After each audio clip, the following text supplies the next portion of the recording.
à faire cette vidéo, c'était pour parler d'un sujet que Dieu m'a mis à cœur en fait. Et le sujet, ça concerne l'inconfort. Donc, quel est l'inconfort? C'est la différence de lorsque nous sommes confortables. C'est la différence de lorsqu'on se retrouve dans un moment où on est bien, on se sent bien. On est à l'endroit où on est, tout va bien. C'est comme si, voilà, il n'y a pas d'orage à l'horizon. Et parfois, en tant que chrétien, on entend parler du fait de sortir de sa zone de confort. Et qu'est-ce que c'est que sortir de sa zone de confort? C'est sortir de cette zone dans laquelle on se sent tellement bien qu'on a envie d'aller nulle part, qu'on veut rester là. Mais parfois, en fait, Dieu a besoin que nous sortions de cette zone de confort afin de nous parler, afin de nous guider, afin de nous briser, afin de nous emmener peut-être dans un autre niveau, parce que on est resté trop longtemps dans ce niveau dans lequel nous sommes. Nous sommes tellement bien, tellement à l'aise qu'on se dit, on ne va pas aller chercher ce qu'il y a au-delà. Donc parfois, Dieu va permettre qu'on traverse ces moments d'inconfort, de désert, de petits moments où on n'est pas bien, afin de changer quelque chose en nous, afin de nous apprendre quelque chose. Mais nous, en tant qu'être humain, quand on traverse ce genre de moment, on ne va pas se dire, bon, peut-être que Dieu me fait traverser ce moment-là parce qu'il veut me parler, parce qu'il veut me briser, parce qu'il veut me rapprocher de lui. Non, on va commencer à se plaindre, mais Seigneur, pourquoi moi? Pourquoi si? Pourquoi ça? Mais Seigneur, tu vois bien que je suis pas bien, tu vois bien que par exemple les finances ça va pas, tu vois bien que dans ma vie ça va pas, dans ma famille ça va pas, mais Seigneur, pourquoi? Et la question c'est, et pourquoi pas toi en fait? Parce que la raison pour laquelle Dieu t'a mis dans cette situation, c'est que Dieu aussi veut peut-être à travers cette situation te dire quelque chose. Et je dis même pas peut-être, c'est sûr, parce que je sais que notre Dieu ne fait rien au hasard. S'il a permis que tu arrives dans cette situation d'inconfort, dans ce moment où tu te sens pas bien, c'est qu'il y a quelque chose. Par exemple, si jamais Dieu permet que tes finances, pendant un certain temps, c'est difficile, toi-même tu te dis, mais Seigneur, je fais tout, mais il y a toujours quelque chose qui vient et qui fait que mes finances, c'est difficile. Et à ce moment-là, peut-être que Dieu est en train de te dire, mais ma fille, je t'emmène à un niveau où tu vas peut-être gagner plus d'argent à travers ton travail, à travers ton ministère, à travers ce que tu fais. Mais si jamais aujourd'hui je ne te brise pas, je ne te fais pas prendre conscience que euh, il faut que tu changes ta manière de gérer tes finances, lorsque ce moment-là va arriver, tu ne vas pas être capable de gérer tes finances. Donc, il faut qu'on soit capable d'arriver à un niveau où on se dit, ok, si Dieu me fait passer par ça, c'est qu'il y a une raison, c'est qu'il veut me parler, c'est qu'il veut me dire quelque chose, c'est qu'il y a forcément quelque chose en fait, c'est que ce n'est pas en vain, mais sauf que ce genre de moment ne dure jamais éternellement, c'est toujours momentané. Et c'est pour ça que le titre du message, on va dire, que je veux publier aujourd'hui, c'est l'inconfort momentané, ou bien si on veut dire dans une autre manière, le désert. Parce que on peut regarder, même dans la Bible, le désert ne dure jamais éternellement. Il y a toujours une fin au désert. Il y a toujours une fin au désert. Le désert n'est jamais éternel. Jésus a été 40 jours dans le désert, mais Jésus n'est pas resté éternellement dans le désert. Le peuple d'Israël a traversé le désert, mais le peuple d'Israël n'est pas resté éternellement dans le désert. Ton désert d'aujourd'hui a une fin. Mais sauf que pendant que tu es dans ce désert-là, tu dois tirer tous les profits qu'il y a dans ce désert. Et les profits qu'il y a dans ce désert vont t'aider lorsque tu vas sortir de ce désert à aller là où maintenant Dieu veut que tu ailles.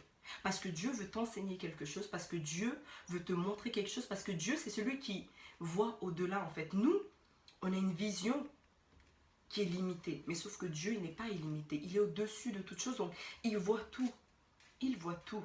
Et ça me fait penser à une histoire qu'une prédicatrice que j'écoute a racontée. Elle disait qu'un jour, elle était dans un avion, donc le vol se passait très bien. Ça peut être comme notre vie. On va prendre cette histoire comme notre vie. Donc le vol se passe très bien, la vie se passe très bien, tout est bien, etc. Les gens sont contents dans l'avion, ils savent qu'ils arrivent à une destination qu'ils ont attendue, ils vont en vacances peut-être, ou bien ils vont retrouver leur famille, enfin bref, tout va bien dans le vol. Et donc elle a commencé même à s'endormir. Et à un moment donné, d'ailleurs je vais revenir à ça, lorsqu'elle dit elle a commencé à s'endormir, vous voyez ce que je comprends là? C'est qu'en gros, parfois quand tout va tellement bien, on a tendance à s'endormir. on a tendance à s'endormir. C'est-à-dire, avant, on était en feu. Quand tout a commencé à aller bien, on était en feu. On avait tendance peut-être à se réveiller chaque matin pour prier, à prendre des temps de jeûne. Mais tellement que tout va bien qu'on se dit, bon, je vais peut-être dormir un peu. Je vais passer moins de temps avec Dieu. Je vais passer moins de temps dans la prière.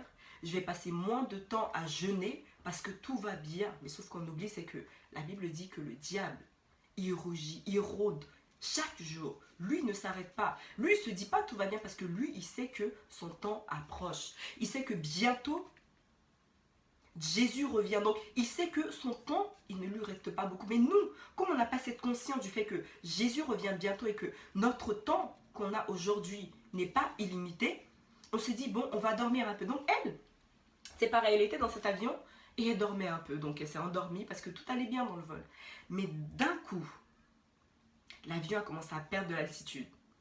Mais une perte d'altitude, mais c'était soudain en fait. C'était tellement soudain que tout le monde s'est réveillé. Elle a dit les hôtesses commençaient à courir pour s'asseoir, mettre leur ceinture. Tout le monde a commencé à être paniqué. On sentait la panique. Les gens commençaient à prier. Les gens commençaient à trembler. Les gens commençaient à pleurer, à se demander mais qu'est-ce qui se passe? Et le truc dans l'histoire, c'est que le pilote ne parlait pas. Donc personne n'était capable de dire ce qui se passait. Même les hôtesses ne savaient pas ce qui se passait. Et ça aussi, c'est ce qui arrive dans nos vies. C'est que lorsqu'on voit que les choses commencent à aller mal, c'est à ce moment-là qu'on se met à prier. On se met à paniquer, on se met à crier, on se met à douter, on se met... Alors que on était à un moment où peut-être que si on ne s'était pas endormi et qu'on avait continué à prier, à rester en intimité avec Dieu, peut-être que ce moment-là sera arrivé, certes, mais serait moins soudain que la manière dont c'est arrivé. Donc elle a dit, d'un coup l'avion a perdu de l'altitude et après peut-être 5 minutes, l'avion a recommencé à partir. Et là, le pilote qui parle et qui dit, je suis vraiment désolé en fait de ce qui vient de se passer, mais sauf que la tour de contrôle, et donc ici la tour de contrôle c'est Dieu. Donc le pilote disait, la tour de contrôle m'a dit que notre avion était sur la même trajectoire qu'un autre avion. C'est-à-dire que si jamais je ne prenais pas de décision soudaine, de décision tout de suite, on allait rentrer et on allait percuter cet avion et donc on allait peut-être mourir. On allait mourir parce que si jamais ils percutaient l'avion, dans les airs, il n'y a pas de... Voilà, ils allaient mourir. L'autre avion, les passagers de l'autre avion allaient mourir, eux aussi ils allaient mourir. Donc le pilote devait prendre une décision soudaine, une décision pour laquelle il n'avait même pas besoin de consulter quelqu'un, il devait la prendre, un point, c'est tout.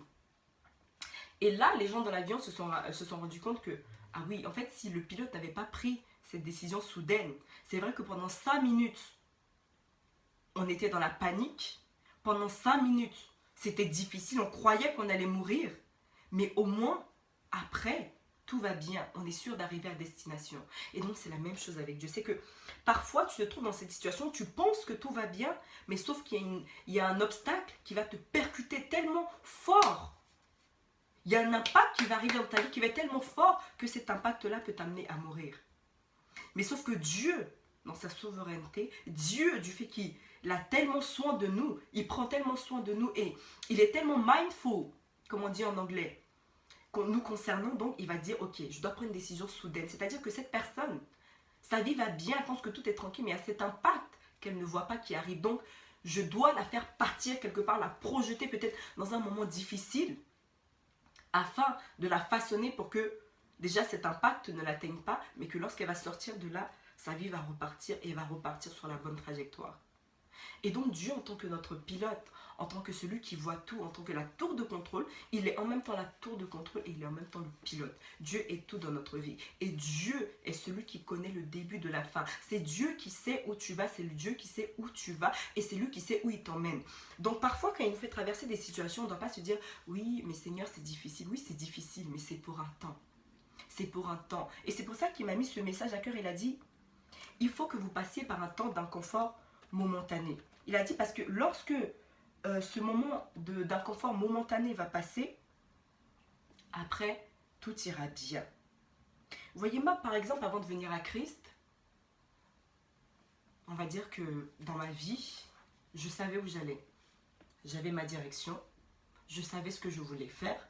Donc, je faisais des études en conséquence de l'endroit où je devais aller. Et j'étais sûre d'une chose, j'avais cette certitude, Et j'avais cette foi, en fait, à ce moment-là, c'était peut-être pas la foi en Dieu, mais c'était la foi que les études que je fais, la direction que je prends, je suis sûre et certaine à 100% que cette direction-là va m'emmener là où je veux être. Et ça, c'était clair, j'avais ma direction. Et puis, d'une chose à une autre, par la grâce de Dieu, je suis arrivée en Christ. Mais quand je suis arrivée en Christ, au début, c'était difficile parce que moi, qui étais quelqu'un qui savait où j'allais, d'un coup, je ne savais plus du tout où j'allais. C'est comme si je pataugeais en fait. C'est comme si je suis dans l'eau, mais je ne sais pas nager. Donc, j'essaie d'avancer, mais sauf que je n'avance pas, je n'arrivais à rien. Et à un moment, j'étais vraiment désespérée. Je me disais, mais c'est quoi? Enfin, je viens d'arriver en Christ. On me dit qu'avec Christ, normalement, bon, tout doit aller. Et là, je me retrouve à un niveau où je ne sais pas où je vais. Je ne sais pas ce qui m'arrive. Les rêves que j'avais, ils sont toujours là, mais ils n'ont plus autant de saveur dans ma direction que j'avais, mais elle est où? Parce que la direction que j'avais, elle était bonne. C'était pas une mauvaise direction. Mais sauf que c'était ma direction et c'était pas la direction de Dieu. Et c'est ce que j'ai compris aujourd'hui, c'est que si tu vas quelque part qui est peut-être bien, mais que ce n'est pas la direction de Dieu, mais que tu lui dis, Seigneur, je veux que tu diriges ma vie, Dieu va te repositionner. Et pendant ce temps où Dieu va te repositionner, Dieu va faire en sorte de changer les choses. C'est-à-dire, ce ne sera plus ta direction, mais ce sera sa direction maintenant. Et avant d'arriver à la direction de Dieu, c'est difficile en fait. Parce que là, à ce moment-là, Dieu va te briser. Dieu va te changer. Dieu va te remodeler. Dieu va faire en sorte que tu rentres parfaitement, il te moule en fait, pour que tu rentres parfaitement dans la direction que lui, maintenant, a décidé pour toi. Et pendant ce temps-là, c'est le temps d'inconfort momentané que j'ai traversé. Momentané, mais qui a duré quand même 3 ans. 3 ans où tu es là, tu te poses des questions, tu te dis, mais voilà, je sais que je vais faire des choses, je sais que les choses que je veux faire ne sont pas mauvaises, mais Seigneur, j'ai pas de direction, je sais pas où je vais. Je sais pas où je vais. Mais c'est lorsque tu vas t'asseoir et tu vas dire, bon, peut-être qu'à ce moment-là, Dieu est en train de me parler en fait. Dieu est en train de me dire certaines choses, Dieu est en train de m'emmener quelque part. Et donc après, tu commences à prendre conscience que oui, ok, je suis dans ce moment-là, mais ce n'est pas en vain. C'est parce que Dieu me parle, c'est parce que Dieu me brise. Et au moment où j'ai compris le brisement de Dieu, où j'ai compris que j'étais pas dans cette phase pour rien, et Dieu a commencé à accélérer les choses. Parfois, c'est nous-mêmes qui faisons en sorte de demeurer dans notre désert en fait, dans notre inconfort. Parce qu'on n'a pas compris la raison pour laquelle Dieu fait en sorte que nous soyons dans cet inconfort-là, par exemple. Jésus a été façonné pendant 30 ans. Jésus n'est pas rentré dans son ministère. Pendant 30 ans, pourtant Jésus est le Fils de Dieu. Mais Dieu l'a façonné. Dieu l'a modelé.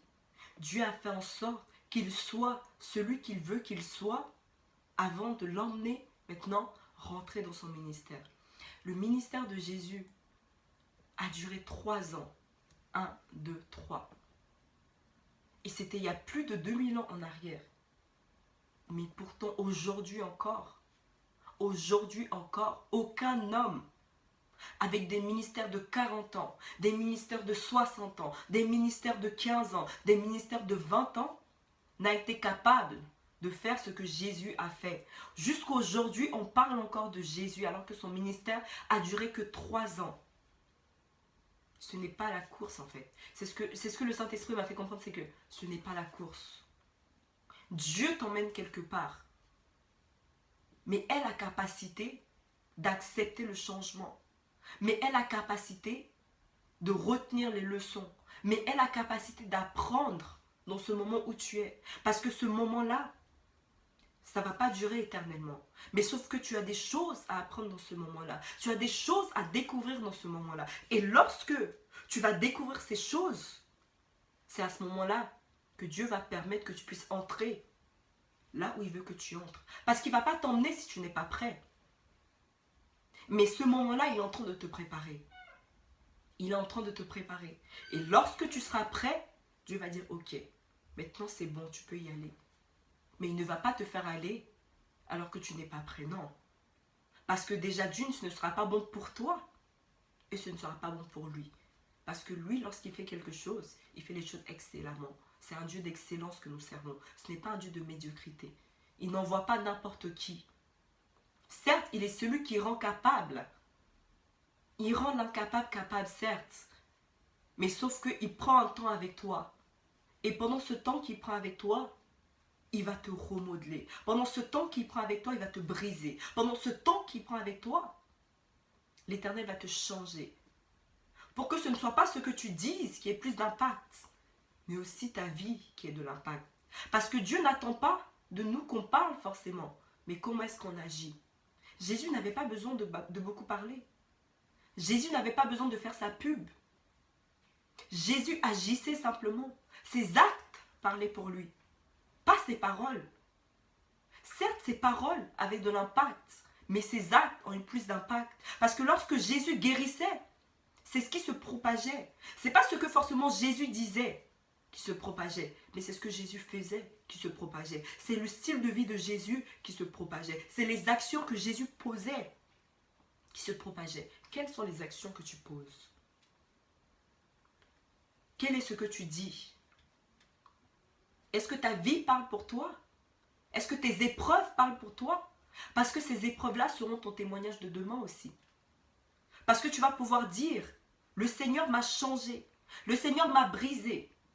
Parce que les épreuves que tu traverses aujourd'hui vont aider quelqu'un d'autre demain.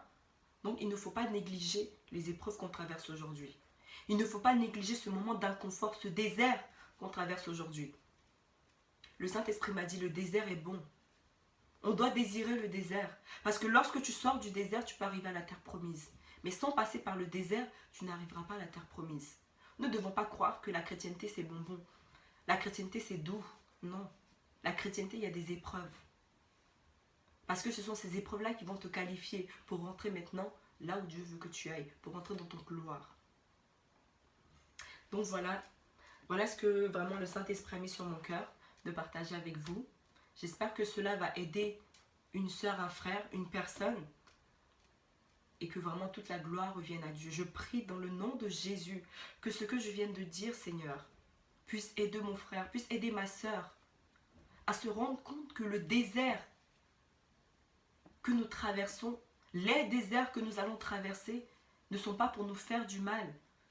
Mais ces déserts-là ont une importance, Seigneur, pour nous changer. Je prie qu'à travers le désert de quelqu'un, il puisse sortir changé. Il puisse sortir de manière à ce que, Seigneur, il puisse rentrer dans son couloir. Que dans ce désert-là, il puisse apprendre quelque chose. Que ce désert-là puisse changer sa mentalité. Que ce désert-là puisse le rapprocher de toi. Et que quand il sort de ce désert, il se dise, la mission n'est pas la plus importante, mais l'intimité est ce qui est plus important, Seigneur. Je te dis merci de ce que je sais qu'une sœur est transformée. De ce que je sais qu'un frère est transformé. Et de ce que je sais que, Seigneur, tu sors quelqu'un de ce désert avec une grande destinée. Je te dis merci dans le nom de Jésus. Amen. Que Dieu vous bénisse vraiment. Amen, amen, amen.